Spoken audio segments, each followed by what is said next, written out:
Alam niyo po, hindi sila nagbubuhat ng sariling bangko pero ako lang po yung Pilipino na admitted doon sa tinatawag na list of counsels ng ICC. Kami po yung mga abogado na po pwedeng humarap sa ICC. At sa ngayon po, kaisa-isahan pa lang Pilipino, ako dyan sa listahan na yan. Bakit po sinasabi natin na hindi po pwedeng litisin si dating Presidente Rodrigo Roa Duterte ng ICC? Kasi nga po, tayo po ay bumitiw na sa ating pagiging miyembro ng ICC. Kailan ba nagiging epektibo ang pagbibitiw ng isang bansa sa ICC? Yan ba ho ay agaran? Hindi po, dahil nung naunang kaso ng Nicaragua versus US, nung dinimanda ng Nicaragua ang US dahil pinapatay niya yung mga gobyerno ng Sandanista na tingin ng Amerika ay mga komunista, ang sabi ng hukuman, hindi ka pa pwedeng umalis ng ura-urada. Kinakailangan magbigay ka ng sapat na panahon. Now, dahil po sa ruling nito ng Nicaragua versus US, nagkaroon ng provision sa ICC. Oo, po pwedeng umalis ang kahit sinong bansa sa ICC, pero yan po ay magiging epektibo matapos ang isang taon. Matapos mo ideposito yung iyong instrument of ratification. Sisimplihan lang natin ang mga dates. Tayo po ay nag-deposit ng instrument of ratification na tayo bumibitiw na sa ICC 2018. Naging epektibo po yan ng 2019. Ngayon, meron din provision sa ICC Rome Statute na yung pag-alis ng isang miyembro, hindi maapektuhan yung mga bagay-bagay na nasa ilalim na ng cognizance ng hukuman.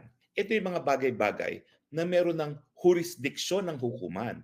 Dahil pag meron ka ng jurisdiction, hindi mo na matatanggal yung jurisdiction na yan maski ikay umalis pa sa hukuman. Noong 2018 kasi, na dahilan na tayo umalis, nagkaroon ng preliminary examination ang prosecutor. Pero iba po ito sa preliminary investigation.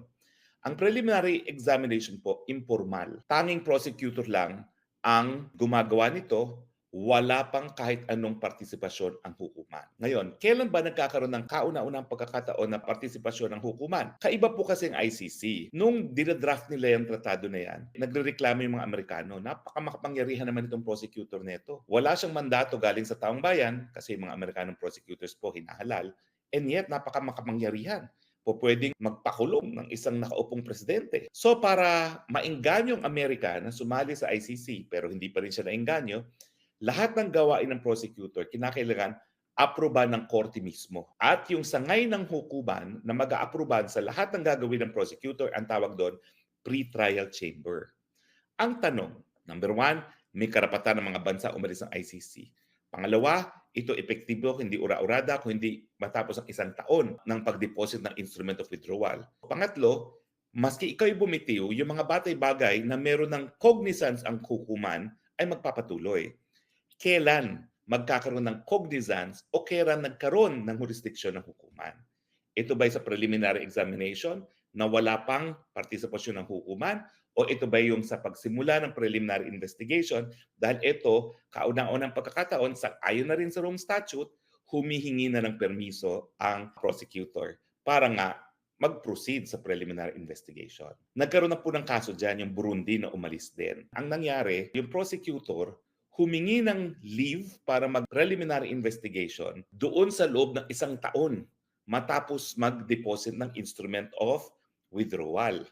So ang sabi ng hukuman, meron ng jurisdiction ang hukuman kasi yung request for preliminary investigation sa loob ng isang taon pagka-deposito ng instrument of ratification. Ganito bang nangyari sa Pilipinas? Hindi po. 2018 tayo nagbitiw. 2019 naging epektibo. 2021, 2 years later, tsaka humingi ng permiso ang prosecutor para mag-proceed sa preliminary investigation.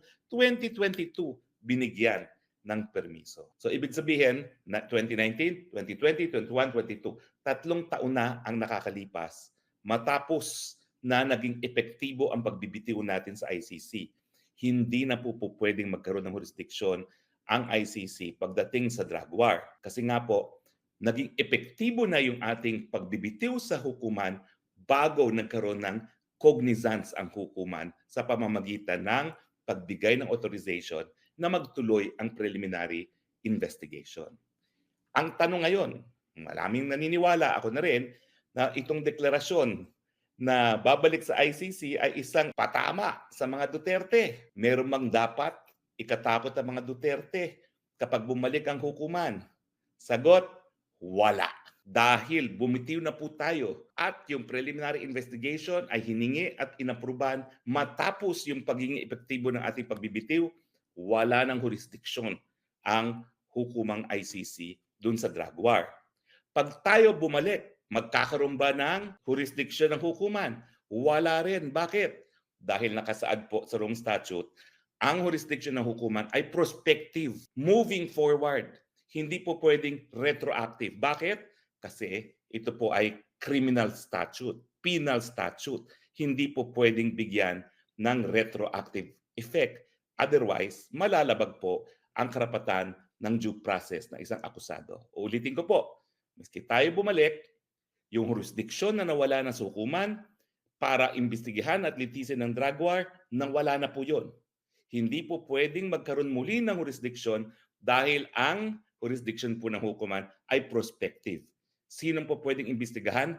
Yung nakaupong presidente at yung iba pang mga presidenteng uupo. Hindi po mga Duterte yung dapat matakot.